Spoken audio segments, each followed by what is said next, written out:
Whoops. I hit the go live show apparently before I hit the turn on the camera and turn on the damn microphone button. All right. Good morning, everybody. How we doing? So Tim says, all hail the federal employee limestone mine of retirement. And good morning. Oh, wait, is that news? Tim, are you free? Shit, you got to come down here and have some barbecue oh, I think mom and dad are coming up to see you guys soon, aren't they? Y'all, Tim is my, we'll say cousin. That's probably the best the best way to say it without having to go into a long backstory and explanation and get too far off track. But Tim's a close friend of the family, and he's had a good year. A little more than a good year. Haven't seen him since October, and I hate that we don't see him any more often than that. But we live on opposite sides of the metro nightmare. That said, I might be up in that area a little more frequently in the coming days. So I might fill y'all in on a little bit of that news later. But some interesting developments going on around the old Lowry farmstead now. So this morning, I'm not 100% sure yet how I feel about the stories that we're going to talk about this morning. I'm kind of of two minds about this, and I've covered the other side of it before, and on the other side of it, it was I was very against what was happening here. So we're going to be talking about the renaming of military bases. Real quick, I see Be Controversials come in. Hey, we got your email, so we've got your story set aside for Friday morning. And I sent you a response this morning, B. If you still want to come on sometime and tell your privileged airman story, we'd love to have you. We just gotta, send us an email with some suggested times and dates, and we'll figure it out. And to be clear, for any of you guys that are regular viewers, you can always send us an email either to the show at brushfiremind.com or info@brushfiremind.com. And that goes to me and to Cameron. So we get those, and any one of you guys, if y'all want to pop on sometime, it doesn't even have to be as a call-in guest to the morning live show. We can work out doing another time, right? If it works, if you want to use your lunch break or call in after hours, do a late show, we can accommodate that pretty easily. So just let us know when you're available and you want to do something like that, guys. We love to do a little extra show from time to time. B says, I'll save that just for you guys. Well, and hey, just the fact that you're a veteran, if you want to come on and talk about veterans issues, VA problems, stuff like my experience with the VA has been generally positive. I like to say the VA does a good job eventually. Like, my biggest complaint there has always been they take their sweet time. They get to you when they get to you.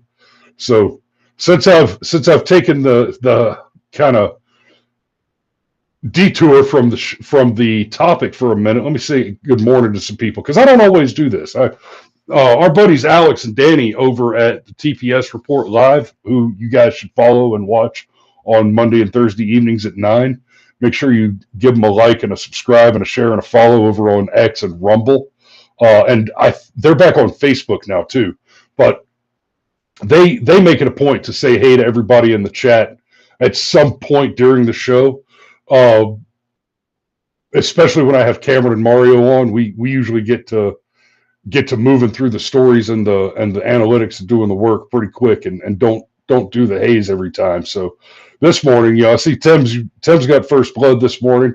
Trish is with us. Good morning. Love you. Pitt Danny, big fan, great friend of the show. GCM, brother, we still got to get together sometime. I'm closer to you now. We need to get on the phone and figure something out in the not too distant. Uh, Tim, we already mentioned. B, Patrick's with us.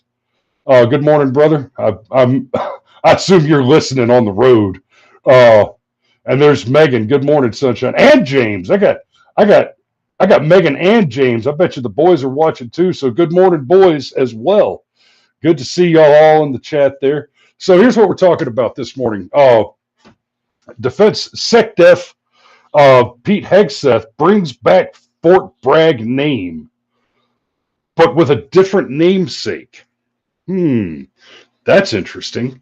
So I may be a fan of this, but let me tell you what to be fair, let me tell you what I've said about this in the past. Hey, Sergeant Major, I'm glad you're joining us this morning. I covered this before. There are a lot of military bases around the country that have had their names changed. And for the most part, what they've been, in fact, I think exclusively what they've been, is name changes where they were removing the names of Confederate generals from military bases and renaming them in the here. I'll read the quote. So it was done. These changes were part of a broader initiative by the U.S. Department of Defense, spurred by the 2021 National Defense Authorization Act. So this was a Biden thing, right? Which established the Naming Commission. The commission was tasked with identifying and recommending new names for military assets that commemorated the Confederate States of America or its leaders, aiming to reflect the diversity and values of contemporary America, promote inclusivity, and address historical racial injustices. So the entire original renaming motif was about diversity, equity, and inclusion, and erasing white people wherever they could. That was the mission. So, for example, Fort Bragg. Now, Fort Bragg, they just changed the name to Fort Liberty. They didn't pick some Democrat or some random lefty what have you. Like here in Georgia, we had Fort Gordon renamed to Fort Eisenhower, and Fort Benning renamed to Fort Moore. But what we've got going on now is Hegseth renaming Fort Bragg back to Fort Bragg. It was originally Fort Bragg. They changed the name to Fort Liberty, and now it's Fort Bragg again, but with a different namesake. Now, my critique of this previously had to do in two parts. One, it was an obvious political branding maneuver to appease radical leftist activists and affirmative action racial supremacists who just hate white people and hate America and are seeking wherever they can to delete history. Now, I don't have to make a full-throated defense of the Democrats of the Confederacy in order to make an argument that history occurred. And you're going to love this one in reference to the Civil War. Are you ready? There were very fine people on both sides.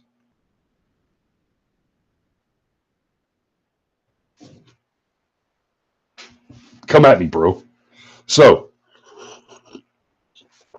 that said, the other problem I had with the whole renaming thing is it costs a fortune to rename a military base. Oh, Cameron says wrong, Mike. Let me double check. Wow.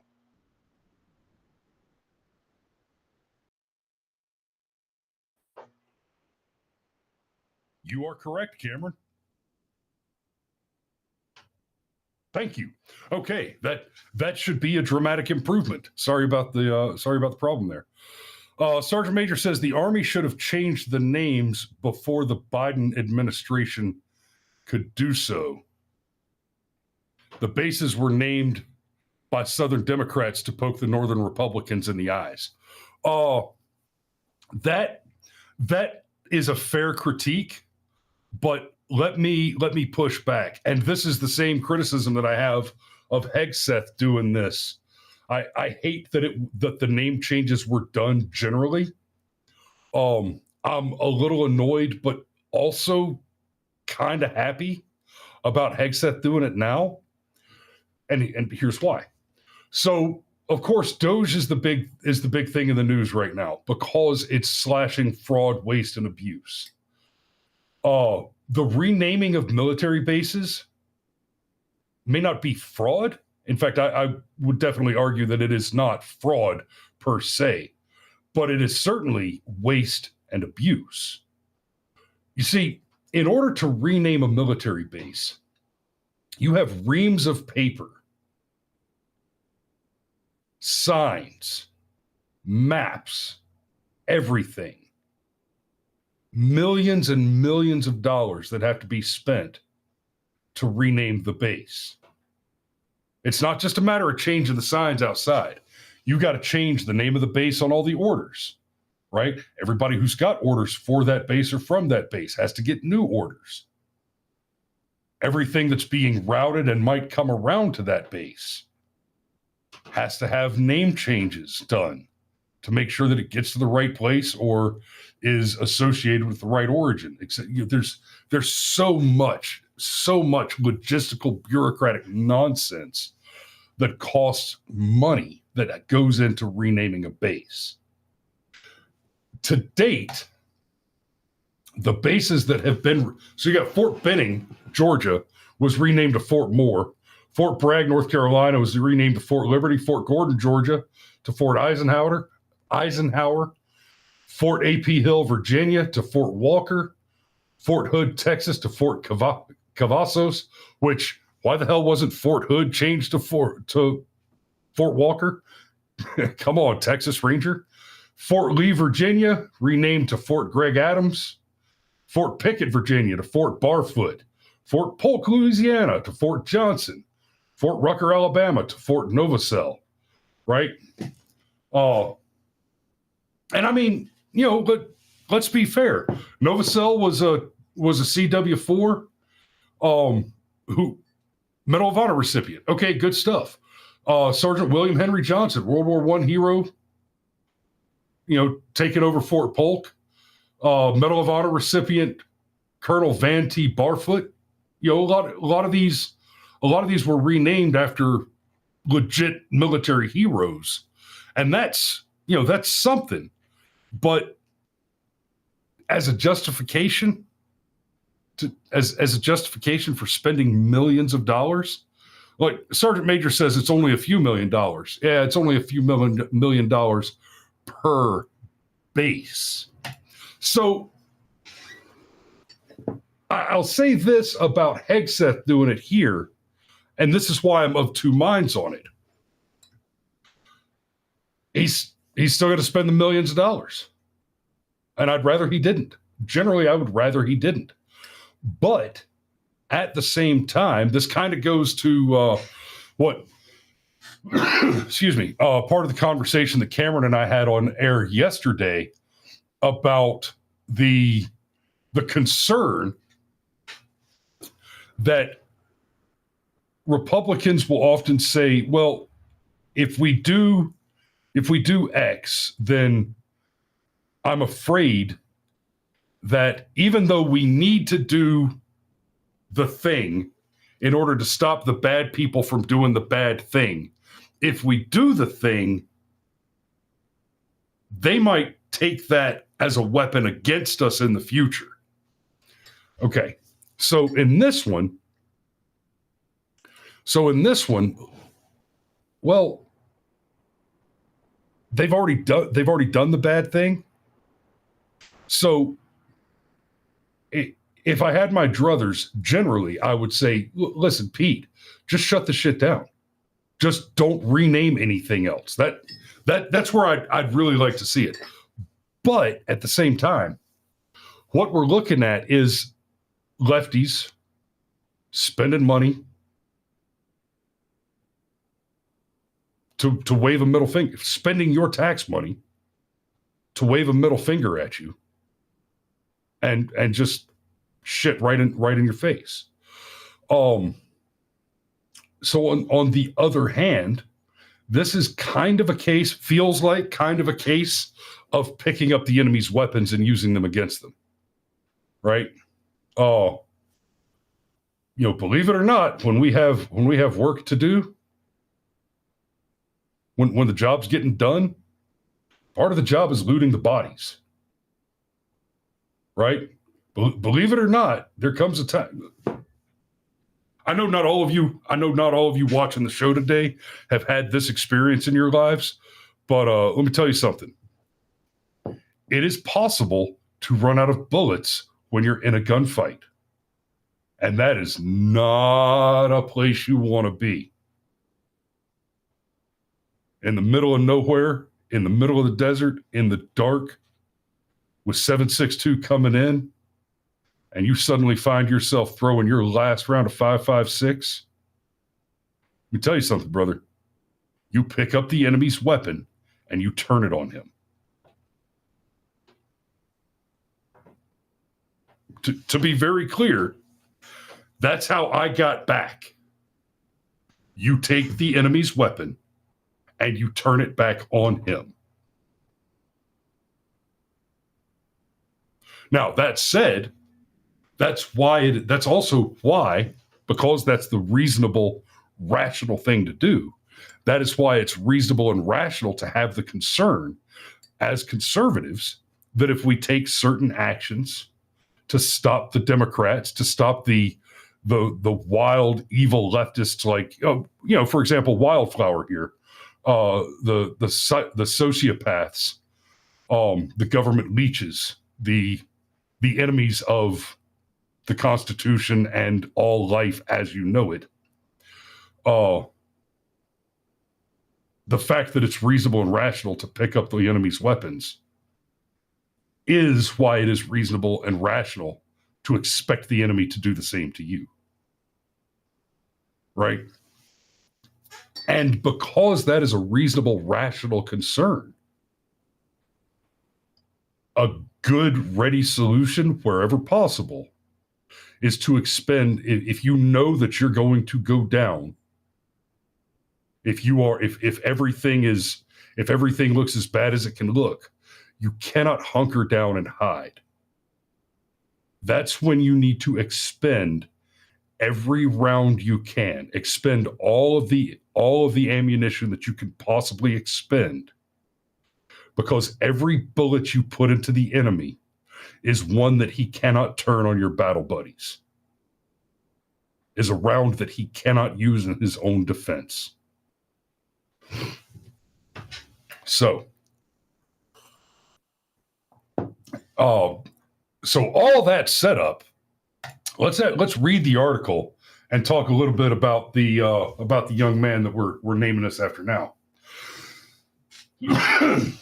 Secretary of Defense Pete Hegseth is bringing the name Bragg back to one of the Army's largest bases, Fort Liberty, which replaced the namesake of a Confederate general in 2023. But in a memorandum signed Monday, Hegseth instructed the Army to rename the North Carolina military installation in honor of a different Bragg. Private First Class Roland L. Bragg, a World War II veteran,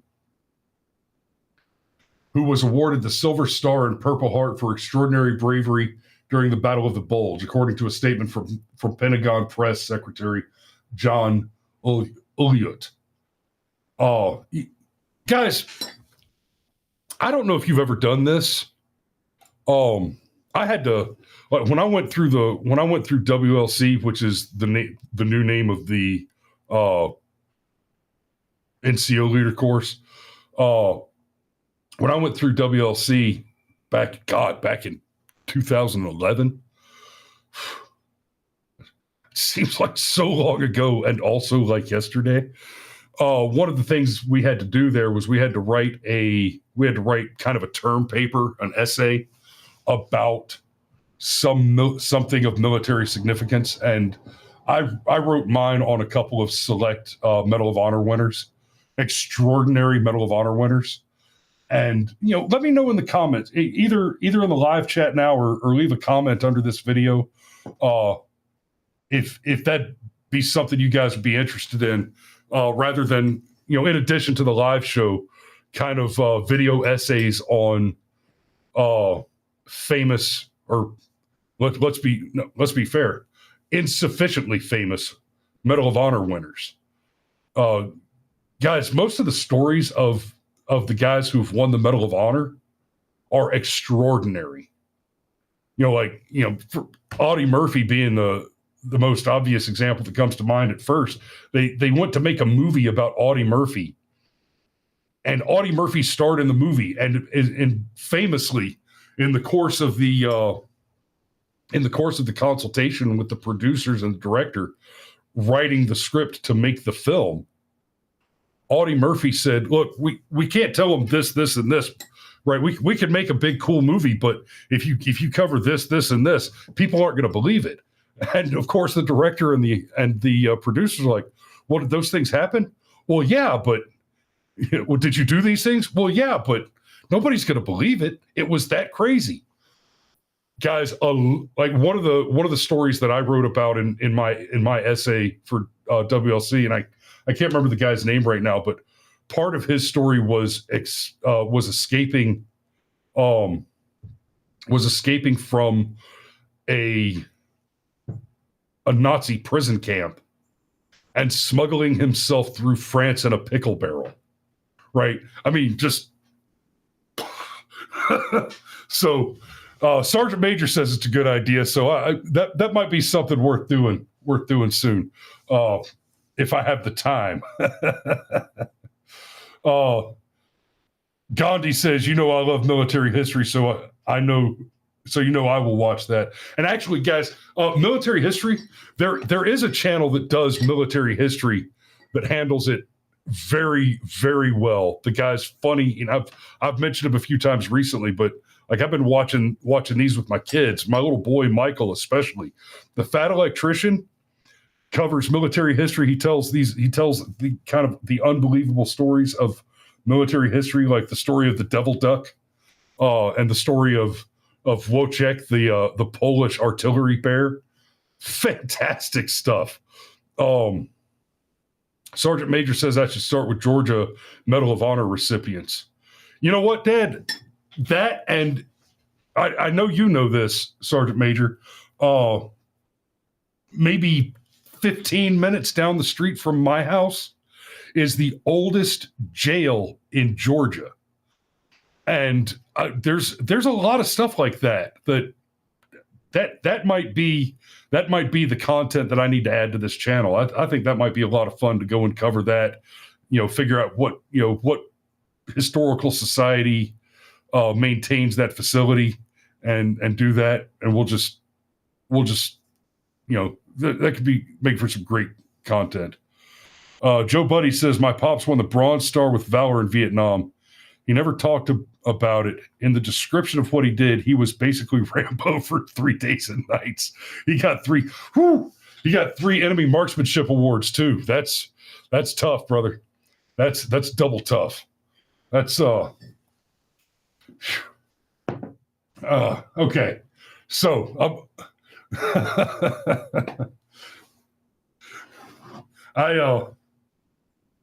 Pitt Danny says, how about General Ray Davis from Conyers? Let me write that name down, and okay, that's an overwhelming outpouring of yeah. So yeah, we're just gonna have to do this.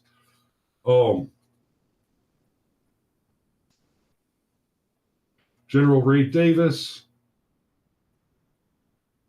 from Conyers. Now, Danny, I don't live in Conyers anymore. On purpose, but just for you, baby. Just for you. All right. So let me get back to this article. So, in a memorandum signed, this change underscores the installation's legacy of recognizing those who have demonstrated extraordinary service and sacrifice for the nation. Before it was renamed Fort Liberty in 2023, the fort was named after Confederate General Braxton Bragg, who drew criticism for his combative personality and poor field performance during the Civil War. Okay, poor field performance, not something we're a fan of, but a combative personality. Your military general was criticized for his combative personality. Shut up, bitch. A naming commission set up by the Congress to study renaming bases noted Bragg is considered one of the worst generals of the Civil War and was widely disliked in the pre-Civil War U.S. Army and within the Confederate Army by peers and subordinates alike. I'm sure. Sure. The fort was among 9 bases that the Congressional Commission proposed renaming during Joe Biden's term. Removing Confederate monikers from U.S. military bases became a contentious political issue in the final months of Donald Trump's first term. While Trump vetoed the 2021 National Defense Authorization Act that included the naming commission, Congress voted to override his veto with overwhelming bipartisan support. And that right there, that's another piece. So I saw a meme earlier today referencing the Doge stuff. You know, it's the NPC on one side and the Giga Chat on the other side, and the NPC says, "You know, this is going to expose Republicans too." Good.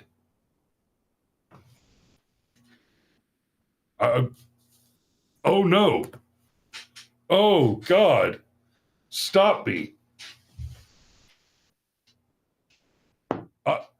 Like I'm supposed to be concerned that will expose corrupt Republicans, that will discover that there are Republicans who have accepted money that they shouldn't have accepted, done things that they shouldn't have done, and should be incarcerated and removed from office. See, here's the thing though. We've been criticizing the entire Republican Party for a long time, right? We didn't vote for Donald Trump, the Republican. We voted for Donald John Trump. He ran as a Republican because of the 2 shitty apples. He had to pick the one with the fewest worms in it. I bet a paycheck that if we were able to expose literally all of the corruption that exists in the political system, we would see all the Democrats go down, every single one of them without exception, and about 50%, at least about 50% of the Republicans. At least. And I suspect that number might rise closer to 80. I think there are a handful of solid Republicans that are not corrupt assholes, right? And you know, here's the easy metric. The highest degree of probability, like Marjorie Taylor Greene, probably clean.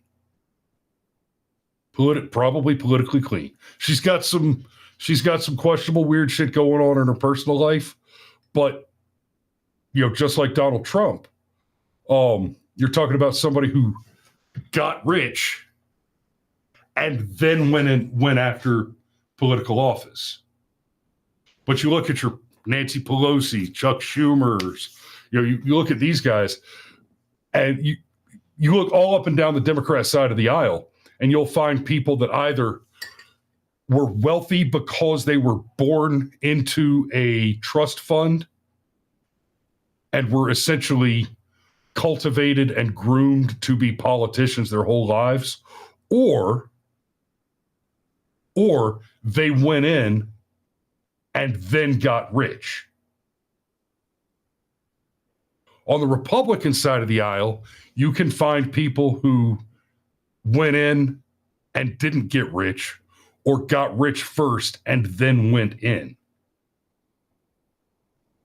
Right, so you find a senator or a representative that's either not a millionaire or became a millionaire under their own power before they ran for office. And I would bet those are probably your safest bets for low corruption, if not no corruption. But you'd be hard pressed to point to something like that on the Democrat side, right? The closest you might get is AOC, maybe, because apparently she's just horrible with money. There was some criticism of AOC that she got into office from being a bartender and on a $250,000 salary has somehow amassed like $40 million in net worth. And she pushed back and said, no, I'm not rich like that. And then some reports said that, you know, her total net worth is something like $35,000 or something, like, you know, I mean, nothing. Like, wait, you're a congresswoman from New York, right? Right? How are you broker than me? I'm just all working stiff. But whatever, you know, it must be them shoes. But yeah, I'd bet a paycheck. Oh, I'd bet a paycheck that if you could look at all of it, and I know this is extremely hypothetical, because we're never going to get to see all of it. But I tell you, Elon is doing a good job of digging up and down it. Pitt Danny points out Musk said he's looking at bank accounts. Yes, one of the things Musk has just started talking about since yesterday, I think, is specifically investigating the finances and the financial origins and asset generation mechanisms of people like he mentioned Senator Warren, who, you know, on a Senate salary has somehow become worth almost $250 million, right? You know, look at Pelosi, look at all of them. And yes, please look at Republicans. Republicans that are like that, yes, look at them too. Absolutely. All right. Well, guys, I got a couple things going on right now. The next book in Dungeon Crawler Carl just came out. I've got an appointment with my chiropractor this morning, and I need a new axe because, sorry, Dad, that one that you handed me, the handle's just falling apart. Oh, I was splitting logs the other day, and my axe started throwing nails. There were no nails in the log, just a little perspective. So, in fairness, I believe that particular axe is one on which I shattered the original handle probably 20 years ago, and it's on its third handle now. Yeah, I'm gonna go get a big boy axe with a longer fiberglass handle that can stand up to me. Guys, axe handles and fucking ladders have been the bane of my existence throughout. It ain't easy being green. It is what it is. You know, some of you watching the show right now, you may not understand it in context as I'm sitting at a desk right now. But those of you who know me will appreciate those jokes about breaking ladders and axes. It's just, in fact, okay. I'm gonna leave you with an anecdote from Afghanistan. One of my favorite moments of fat boy karma. While I was over there, when the 10th Mountain. Oh, Sergeant Major, I do hit what I'm aiming at. I've only had to wear these glasses for about the last 7 or 8 years. I'm pretty damn good. Anyway, so no shit, there I was, Afghanistan. 10th Mountain is just ripped in. 101st is on their way out, and because we're at a change of responsibility, where a new battle space owner's in place, and the 10th Mountain was just absolutely awful at everything. they had a morale problem. And in order to address the morale problem, the command decided they were going to host a military Olympics on one of the bases. Now, this is in Afghanistan in the middle of a war. Now, it was about 2 months before the fighting season was going to ramp up. So, it's not like we were neglecting the battle space. Hey, who do you have that can come out and play? Now, I was not attached directly to any of the 10th Mountain units, but there were some that I worked with a lot. And one of their captains comes up to me one day and says, "Hey, Lowry, they're doing this morale raising PT competition thing, and you look like a guy who knows how to throw an axe. Do you know how to throw an axe?" I said, I may have been known a time or two. Sure. And he said, "All right, I want you to come out and be on our PT team so that you can, because none of my guys could know how to throw an axe and hit something with it." Okay. I can do that. Cool. I can take the time. I can do it lunchtime. Yeah. Okay. Got it. So there I am, body armor and PT shorts, walking on the sandy base and in full battle rattle, except I'm in my Ranger panties, and headed over to the flight line where they were doing this event. And the little captain that asked me to come out and throw axes for his team comes running toward me. I mean, assholes and elbows, screaming, "Go away!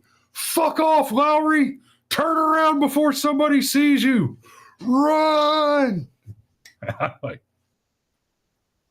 all right. And so I turned around and I left, and I actually went from there directly to the chow hall and had a big pile of bacon and some omelets. It was delicious. I figure he'll explain later. And he did.